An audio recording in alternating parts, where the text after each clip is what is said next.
Other questions, observations, concerns? I mean, is this the right thing for Tec de Monterrey? I don't know. Yes? Can you help if people are initiating some program, like for kids in orphanage? Yes. Yeah, we've worked with, well, in places like, do they have orphanages here in Mexico? Well, I don't know if it's the right word. Is Casa Hogar? Yeah, it's Yes, because some, like 20 people and I go to an orphanage every Sunday to teach art lessons, like literature, dance, um, painting. Fabulous. And who are the 20 people? Just your friends? No, tech students and people. Oh, fabulous. I didn't know Tech, you're already doing that? Well, it's not an association of tech. It's like an idea I had one day and I did it. So you are a champion. So let's make it a Tec de Monterrey Alumni Association initiative. Yeah. The yes. Tec de Monterrey Service Corps, whatever you would call. I mean, I have to tell you that much as you have a great idea like that and you took individual initiative, we look for alumni at Yale that have great ideas, and when we find them, we support them. We try to give them a little program money. We try to give them professional support. So we have alumni from our Black Alumni Association, African Americans who went to Yale, right? And we go into the inner city in the Bronx, in New York, and in Watts, in the impoverished areas of Los Angeles. And for a month, we have alumni come in and teach music and painting to kids in the school, right? It's called Summer in the Arts for a Black Alumni Association. We have teams of Black alumni who visit inner city schools and coach the kids on getting into college, right? Talk about how to write an essay, fill out an application. In the United States, you write an essay. It's fairly difficult to fill out an application. You have to go for an interview. How do you present yourself in an interview? We actually work with the parents to help coach their kids in getting into college. Very important, right? Great idea. And these are the kind of ideas that we're looking for, right? The power is from you as individuals then to create the community around you. Other comments, ideas? Javier? I have a comment. It is a shame that because of the violence that we are suffering in Monterrey, this program didn't continue. But my question is, do we need someone from abroad to help us to solve our problems? Can we do this with our own hands? Monterrey Tech, we have engineers, we have architects, we have medical school with doctors, with ¿cómo se llaman los de alimentaciones? Nutritional, the experts, sportsmen, everything. It is something that we can do right now. And it is a way to show our community that we just have to solve our problems. Nobody else will solve it. So if we can organize something similar to this, with the same idea, with the same concept they already teach us, perhaps we can try to convey the idea to the Monterrey system that perhaps as a way of approaching our 70th anniversary, instead of receiving a gift from the community, let's provide them with a gift to the community. Because we are the ones that are honored to be part of this great institution. So I just would like you to think on this, and perhaps we can try to put something in front of our institution, and with the help of students and professionals, the Alumni Association, perhaps we can make a change on this. The other thing, yes, Jorge. I want to ask you, why an alumni get involved in this type of activity? Why do alumni get involved? You're asking that. Reasons, how they motivated. So there is not, his question is, why do our alumni do this, right? It's a fair question. Because even in the United States, there are a lot of alumni that say, why is Yale doing this? Especially in the United States where there's so much pressure to raise money, they think that all I do is invite people to special events so they'll feel guilty and give money, right? So there are many different needs and expectations of alumni. Let me give you some examples. Some They did this when they were in college, and they want to continue this. Yes? Some do it because of Yale's tradition. They feel very good to be a part of this tradition and attached to it. There are other people that just feel good doing this kind of work. There are other people that do it because they want to visit a foreign land and see a culture in a way that they couldn't see it as a tourist. Because you get to know a culture really well by living in communities like this and working hard. There are other people that want to expose their family and do this with friends. We invite alumni to bring their husband, their wife, their partner, their children. In Ghana last year, we had, out of the 175 alumni, we had 33 kids, teenagers, that were working side by side with their parents. It's a really powerful family experience, right? So the long and short of it is there are so many reasons that people want to do this.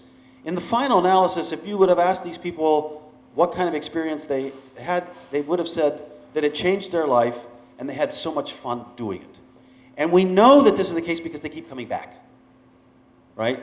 The first year we did this, we had 109 people now with one trip. Now we're 3 trips a year, over 400 people going every year. More than 1,000 people have been on these programs. Kind of the time people have. So people have a good time doing this. I mean, it feels good, right? It's a nice way. And I will tell you this. For those of you that find value in the community of Tec de Monterrey, and the students that you know and the faculty, when you get out into the real world, you will not have those opportunities much anymore. It's not as if you can go to the dining room in the cafeteria and sit down with a lot of other really energized, motivated, brilliant people. Our Yale alumni enjoy coming back and talking about activities and ideas that they're not normally exposed to in their normal work lives or in their communities. So our alumni enjoy coming back, and our doctors like to talk to architects, and our lawyers like to talk to professors, and our politicians like to talk to our librarians. I mean, you know, it just goes on and on about those connections. So there are lots of reasons why people do this. Does that make sense? Yeah. Mm-hmm. Well, I think the facts have been always there. We've always had problems in every society, like a lot of poverty here in Mexico. So I think it's really good that you come here and make us notice these problems that have always been there and give us an example of what we can do, because maybe we just need encouragement to do these kinds of things in our own country. So thank you for that. Well, actually, I think it was Carlos.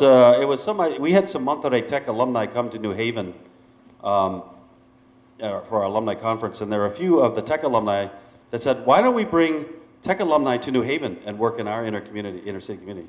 Because we have large Latino populations in New Haven, mostly Puerto Rican, Ecuador, and some Mexican, right? And they're very poor in our community. New Haven, you know.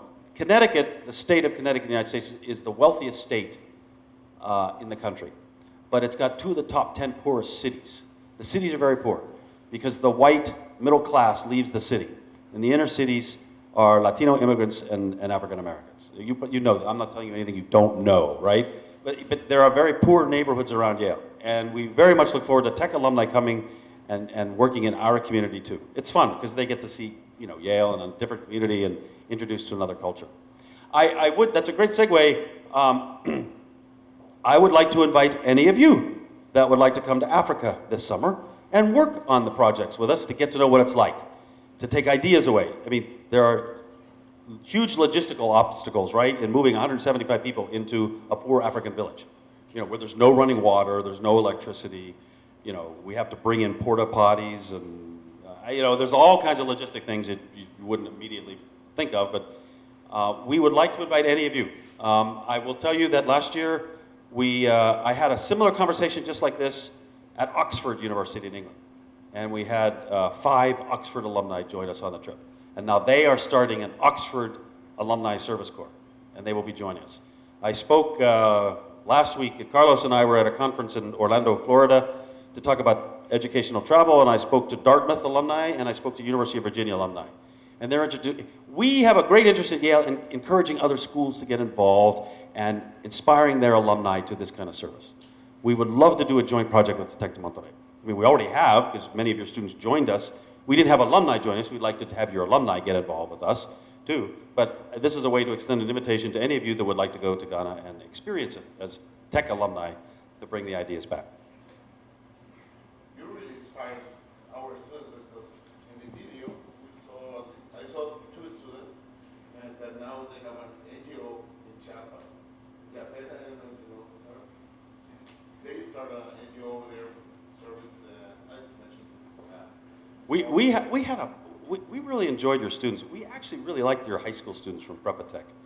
And they were so wide-eyed. You know, what surprised them was this. They said, how much do you have to pay your alumni to come here and do this? And I said, actually, I was doing a radio program here in Monterrey. I said, these alumni pay to come here. And they go, they pay? They couldn't believe it. And they said, how do they get time off from work? And I said, this is their vacation. And they said, they're taking their vacation in Alianza? I said, yes. That was an inspiration to these students had not witnessed anything like that before. It was really valuable. We've now had 2 Prepa Tech students actually come to Yale.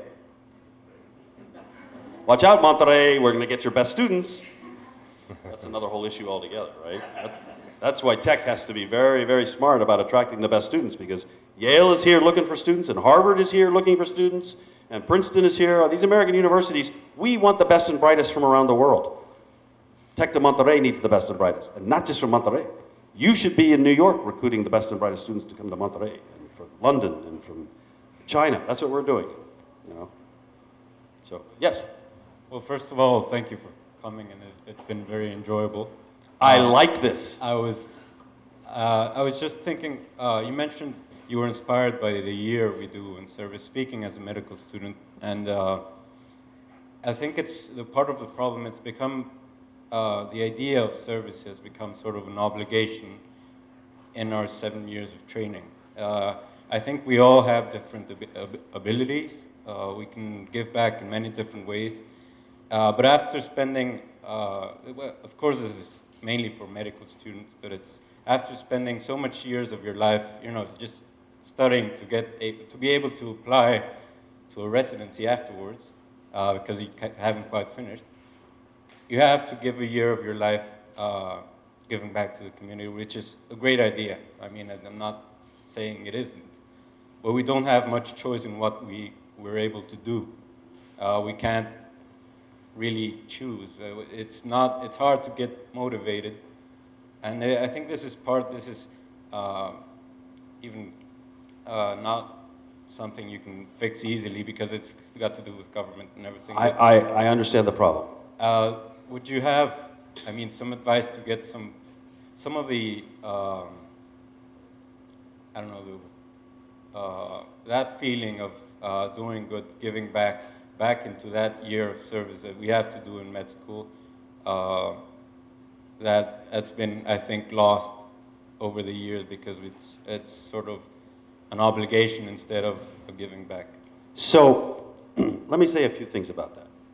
First of all, as somebody who's worked in nonprofit organizations all my life, I feel very ambivalent about required volunteer service. That doesn't make sense. If you have to do it, you're not a volunteer. Think about that for a minute. So that's a very touchy subject. You know, I think we took as an inspiration the fact that your students do this work, but if your students feel like it's an obligation, then maybe you've lost the point. It's a difficult balance. It's not easy to find out.